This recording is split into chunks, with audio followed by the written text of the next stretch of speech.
porque recuerde que hoy terminamos esta serie. ¿Cuántos aprendieron algo en esta serie? Si usted no trae Biblia, ahí le van a repartir alguna Biblia para que usted busque, nomás ayude a buscar, porque algunos no saben cómo buscar. Isaías capítulo 53, versículo 4. ¿Cuántos han venido a escuchar la palabra del Señor? Hoy Dios le trae una palabra poderosa para usted. Así de que abra su corazón, abra su mente y deje que el Espíritu de Dios le ministre. Dice Isaías 53, versículo 4. ¿Está listo? Dice: ciertamente llevó Él nuestras enfermedades y sufrió nuestros dolores, y nosotros le tuvimos por azotado, por herido de Dios y abatido. Ocupe su lugar en esta tarde. Quiero que me ponga atención, por favor. La palabra de Dios es para disfrutarse. Amén. Entonces usted disfrute la palabra de Dios. Amén. Iniciamos esta serie hace 3 domingos atrás acerca del poder de la sangre de Cristo, y estamos estudiando cómo cuando Adán pecó perdió muchos beneficios, o todos los beneficios que tenía, con los cuales Dios lo había creado. ¿Sí me estoy explicando? Esos beneficios Adán los perdió, pero en el mismo instante de que Adán pecó, estamos haciendo un recuento de lo que hemos estado viendo. Dios sacrifica unos corderos y viste a Adán y a Eva con la sangre de los corderos, y ahí se establece la doctrina de la sustitución, es decir, que uno muera en lugar de otro.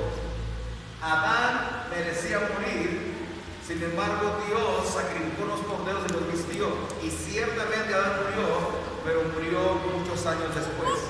¿Sí me estoy explicando? A raíz de ahí, el hombre, todas las bendiciones que tenía o los privilegios que tenía se le convirtieron en necesidades. Ya conmigo, necesidades. Se le convirtieron en necesidades. Pero en el mismo instante de que pecó, Dios pronuncia una bendición que decía, o una sentencia sobre la serpiente, pero una bendición sobre nosotros, y decía que de la simiente de la mujer iba a nacer, que iba a pisar la cabeza a la serpiente. ¿Sí me está siguiendo? Profetizando la venida de Jesús. ¿Amén? Con la venida de Jesús, la Biblia lo llama el segundo Adán. ¿Sí me estoy explicando? En el cual Él iba a restaurar todas las cosas que Adán había perdido. Pero para esto se necesitaba un sacrificio de sangre, porque hay una ley que dice la Biblia que sin sacrificio o sin remisión, o sin sangre no hay remisión de pecados, y que todo es santificado con sangre.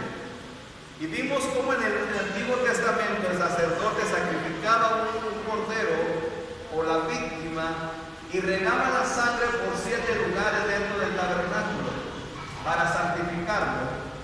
Y así como en el tabernáculo se hacía esto, en el Nuevo Testamento Jesucristo derramó su sangre en 7 lugares también, y cada área de su cuerpo que brotaba sangre restauró un área en nuestra vida. Amén. Lo que perdió Adán, Jesús lo volvió a restaurar. Amén. Ahora escucha bien. Si Jesús hubiese dado su vida, hubiese sacrificado y martirizado su cuerpo, y Jesús no resucita, quiero que me pongas mucha atención, de nada hubiera servido tanto sacrificio y su muerte si Él al final no puede levantarse de la tumba. ¿Me está siguiendo? Si Jesús no resucita, nuestra fe es vana, y dice el apóstol Pablo que aún estamos en nuestros pecados. Entonces de nada hubiera servido tanto sacrificio y haber muerto de esa manera si Él no resucita. Y aquí entramos al 7º lugar donde Él derramó su sangre. Y el 7º lugar es los moretones. En Isaías 53:4 dice que él fue azotado. Y cuando a ti tú te golpeas con algo, hay algo que se llama como y te sale sangre, que bueno, te va una mancha de sangre molida, pero no brota. ¿Cómo se llama eso?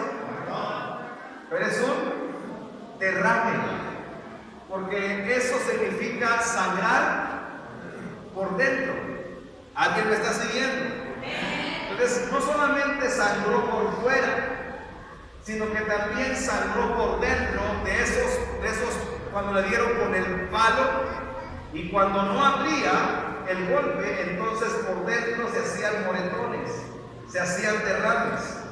Entonces, estos derrames son internos. Los demás partes de su cuerpo donde la sangre brotó, la sangre era visible. ¿Me está siguiendo? La sangre era visible, pero en los moretones la sangre era interna, no se miraba el daño que había dentro. No sé si me estoy explicando. Entonces, cuando a él lo golpeaban y abría la piel, brotaba la sangre, y sabemos que en esa sangre que brotaba se redimía algo. Pero ¿qué nos enseña? Ponga atención acá, el hecho de que él haya sangrado por dentro. ¿Qué áreas se estaba redimiendo? ¿Qué áreas estaba siendo restaurada? Porque al sangrar por dentro era algo que no se miraba. Amén. Cuando sangraba por fuera, redimía algo. ¿Me está siguiendo? Dígame si está durmiendo. Pues ahorita con el calor, ¿verdad? Yo tengo el don de dormir a la gente. Tiene que agárrese, porque si no se cae, va a cabecear y se va a descalabrar. Y ahorita el que va a sangrar va a ser usted. Entonces dice, cada área que brotaba sangre nos hablaba de un área restaurada. Pero ¿de qué nos habla el sangrar por dentro? Escuche bien. Esta era la más importante de todas. ¿Por qué? Porque de nada hubiese servido tanto golpe y tanto derramar de sangre y tanta crueldad si él pierde la batalla interna. Si él pierde la batalla que no se ve. Porque déjame decirte que hay batallas que no se ven. Tú has perdido muchas batallas porque no has luchado en la intimidad. Muchas batallas no las has ganado porque las batallas se ganan en el cuarto de guerra. Porque las batallas se ganan de rodillas en tu cuarto. No, acá no me están escuchando, a ver de este lado. Porque quieres que el pastor ore por ti, por todos sus problemas, pero tú no quieres orar. Quieres que la iglesia ore por ti, pero tú no quieres dejar de tomar café. ¿Sí me explico? Porque las batallas se ganan en tu cuarto de guerra, en ese lugar secreto. Ahí se libran todas las batallas, y lo que Dios ve en secreto, Él te lo va a recompensar en público. ¿Sí me explico? Que si Jesús no hubiese peleado esta última batalla, porque cuando Él derrama su sangre en el lugar 6, que es en la cruz, Él ya está muerto, me lo enseñé el jueves. Él ya está muerto. Pero ahora había una lucha interna de todos sus moretones. Bendito Dios. Escuche bien esto. De nada hubiera servido si él pierde esta batalla, porque en esa batalla interna nadie la vio. Nadie estuvo presente. Cuando le brotaron sangre de las demás partes de su cuerpo, había testigos. Los que lo golpeaban eran testigos. Pero en esta no hubo testigos, físicamente hablando, humanamente hablando. Pero fue una batalla donde él descendió al mismo infierno y le arrebató a Satanás las llaves del infierno y de la muerte. ¿Sí me explico? De nada hubiese servido si él es derrotado en esa área. Si él al morir se muere y se queda ahí, él tenía que resucitar. Amén. Pero al resucitar necesitaba derrotar a Satanás, porque Satanás tenía en su poder las llaves. Las llaves del infierno y de la muerte, él las tenía y él no las iba a dar fácilmente. Entonces él tuvo que descender y estar ahí en el infierno, y entonces arrebatarle a Satanás las llaves del infierno y de la muerte. Pero no iba a ser fácil, porque él no se iba a dejar. ¿Sí me explico? Ahora, ¿cuál era la estrategia? ¿Cuál era el plan de Dios? Porque en Génesis Dios le dice a Adán el plan. A Satanás le dice también, de la simiente de la mujer, hoy van a ser el que te va a aplastar la cabeza. Pero ¿cuál era la estrategia? ¿Qué nos habla esto de sangrar por dentro? Entonces, número 1, la estrategia era nacer. No sé cómo que anda dormido hoy. Yo sé que anda triste porque perdió Chávez, pero no se agüite. O sea, usted gócese, ¿verdad? Perdió la piedad también, no se preocupe. Yo por eso le voy a Cristo, Él nunca pierde. Amén. No se agüite por eso, usted responda a la palabra. ¿Verdad? Yo sé que va a ser luto. ¿Cuál era la estrategia? Diga conmigo, la estrategia era nacer. Hebreos 2:14. Porque Satanás no sabía por dónde le iba a llevar el trancazo. Él no sabía por dónde le iba a llegar el golpe. Pero en Hebreos 2:14 se nos revela el plan de Dios. Y dice la Escritura, ¿me está siguiendo? ¿No se me está durmiendo?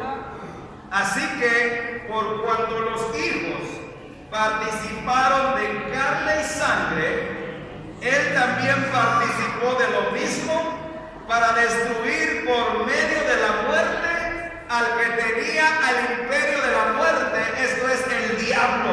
Amén. La estrategia era que así como Adán y Eva participaron de carne y Satanás los engañó, él tenía que participar de lo mismo. Él no podía venir a enfrentar a Satanás como Dios, porque no le servía ni para empiezo. Sería una lucha muy dispareja, porque para nada le hubiese servido. Entonces él tuvo que bajarse al nivel de hombre, nacer de una virgen, crecer como crecen todos los seres humanos, ¿sí me explico? Comer como comen todos, y en el nivel, ¿verdad? Él enfrentarlo a Satanás. ¿Por qué? Esta era la única manera, naciendo Jesús, de que él podía pelear la batalla legalmente. Porque él no podía pelear la batalla contra el diablo siendo Dios, porque eso sería ilegal. Ponga atención, eso sería ilegal. Y entonces Jesús estuviese ganando una pelea ilegalmente. Y es para ti y a mí no nos beneficiaría.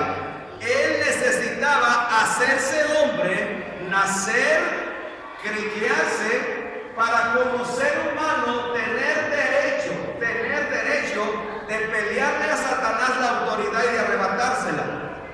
Porque cuando Satanás engaña a Adán y a Eva, o a Eva en este caso, Satanás o Adán le entrega a Satanás la autoridad.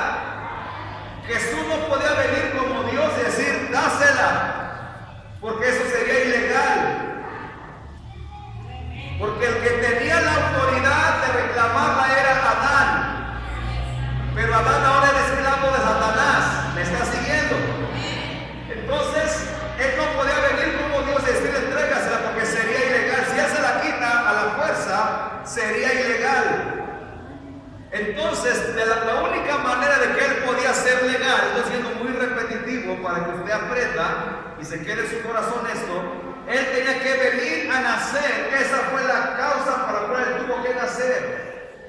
Porque mucha gente no sabe por qué Jesús tuvo que nacer. Celebra Navidad y celebra su muerte, pero no sabe por qué tuvo que nacer. Porque al nacer en esta tierra, él ahora era legal. Y como hombre tenía autoridad de poder pelear tú a tú con él y arrebatarle la autoridad que Adán había perdido. ¿Me está siguiendo? La estrategia era nacer. Entonces, en Hebreos capítulo 10, versículo 5, vemos la Trinidad de Dios hablando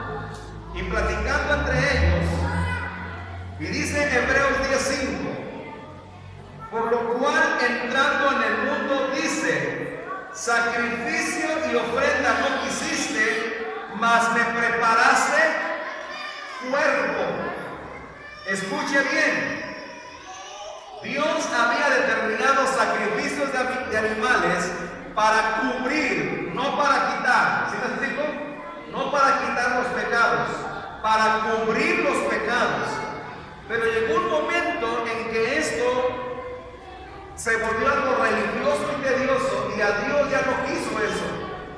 Y entonces Dios le preparó un cuerpo a Jesús para que viniera. Porque si no le preparaba un cuerpo, Satanás, Jesús sería ilegal. ¿Me está siguiendo? Y le preparó un cuerpo. Nació de una virgen, vivió una vida de obediencia al Padre. Él sabía a lo que él venía a esta tierra. Él sabía que ese cuerpo que él tenía que ofrecerlo voluntariamente como ofrenda por tus pecados y por los míos. No, te lo está gozando. Y dice Hebreos capítulo 10 versículo 9 hasta el 12, y diciendo luego, he aquí que vengo, oh Dios, para hacer tu voluntad. Quítalo primero para establecer esto último. Versículo 10. En esa voluntad somos santificados mediante la ofrenda del cuerpo de Jesucristo hecha una vez para siempre. 11. Y ciertamente todo sacerdote está día tras día ministrando y ofreciendo muchas veces los mismos sacrificios que nunca pueden quitar los pecados. Escuche el 12. Pero Cristo, habiendo ofrecido una vez para siempre un solo sacrificio por los pecados, se ha sentado a la diestra de Dios. Amén. Dice que los sacerdotes están todos los días ofreciendo los mismos sacrificios por los mismos pecados, pero nunca los pueden quitar. Pero Jesucristo, una vez y para siempre, con un solo sacrificio, Él acabó la obra y se sentó esperando el tiempo de venir por ti. No, yo pensé que eso iba a gustar más. Ahora, ese cuerpo iba a ser la ofrenda que iba, ponga atención, que iba a redimirte del pecado. ¿Cuál era la estrategia? A ver, desde la que están dormido. ¿Cuál era la estrategia? Ya conmigo nacer. Ahora, ¿cuál era el secreto? El secreto era morir. Porque ¿cómo iba, ponga atención, a creer Satanás que muriendo él iba a ser su derrota de él? Cuando ellos llevan a Jesús y lo van a crucificar, Satanás pensó que había ganado. Pero el apóstol Pablo dice, si ellos hubieran sabido, no lo hubieran crucificado. Él mismo hubiera sido el primero que cuidaría que no le pasara nada. Pero como no sabía, él dijo, lo crucifico y lo acabo y me apodero de todo así. Pero como decimos aquí en mi rancho, le salió el chirrión por el palito. Le salió el tiro por la culata, le salió al revés. Amén. Entonces el secreto era morir. Si él no moría, pon atención, si él no moría, el plan de Dios no tendría éxito. Escucha bien. De nada hubiese servido que él hubiese nacido si él no muere. Porque si él no moría, el plan de Dios no tendría éxito. Porque el plan de Dios no era solo perdonar los pecados. No era solo eso. El plan de Dios no era tampoco restaurar a los hombres solamente. El plan de Dios era restaurar toda persona que había caído bajo el yugo de Satanás.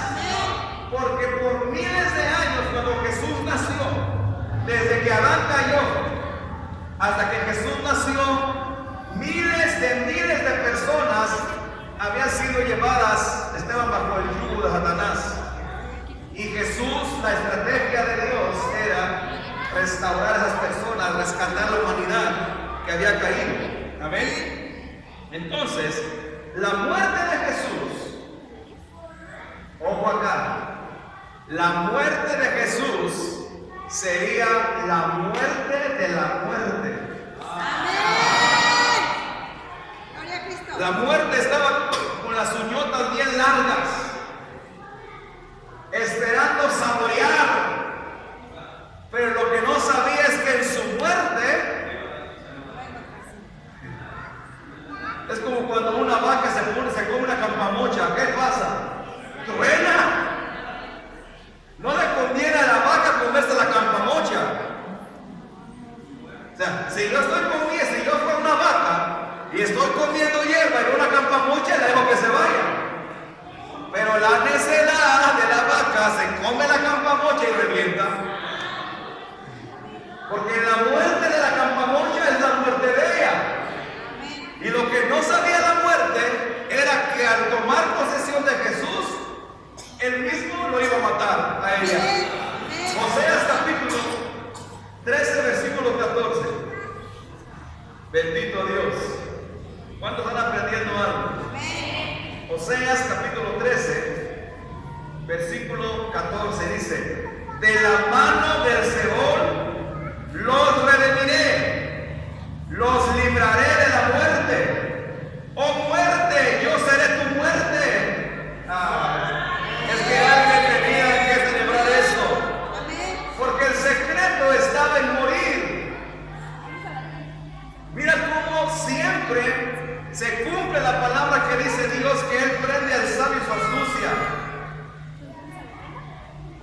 Cuando prometió que iban a hacer de una mujer el Cristo, Satanás anduvo cerrando la matriz a todas las mujeres de la Biblia casadas para que no naciera de ella el Mesías, pero nunca se imaginó que de una virgen nacería. O sea, él estaba acá preocupándose y acá ya estaba Jesús, María estaba embarazada ya. No supo por dónde le llegó el balazo.